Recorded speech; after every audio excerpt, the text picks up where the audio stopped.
बिस्मिल्लाहिर्रहमानिर्रहीम जी। अज असी मौजूद हाँ कब्रिस्तान मीरा साहब महला नूरपुर पड्डे।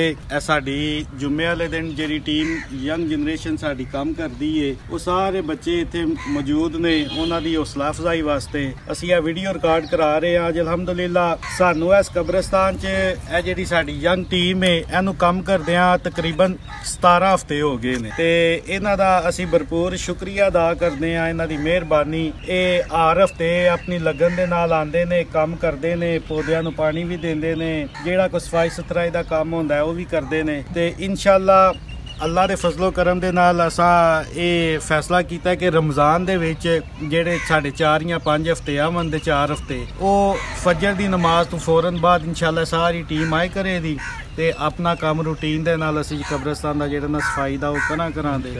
ते तुसीं भी सारे जिन्ने भी बंदे हज़रात वीडियो वेख रहे हो इन्हां दा दिल दे नाल शुक्रिया भी अदा करो, ताकि क्यों ये ऐसे बंदे ने जेहड़े सब नालों ज़्यादा साडी कब्रिस्तान च मेहनत ही करदे। जेहड़े बंदे वडेरे होंदे ने उन्हां दा ते काम यही होंदा ना, दस देना इत्थों ऐ करो, लेकिन असली मेहनत जिहड़ी है ना वो इन्हां दी है। ये सदर साहब दी तरफों साडी पूरी जिहड़ी मुशावरती कमेटी उन्हां दी तरफों असीं इन्हां दा शुक्रिया अदा करदे हां।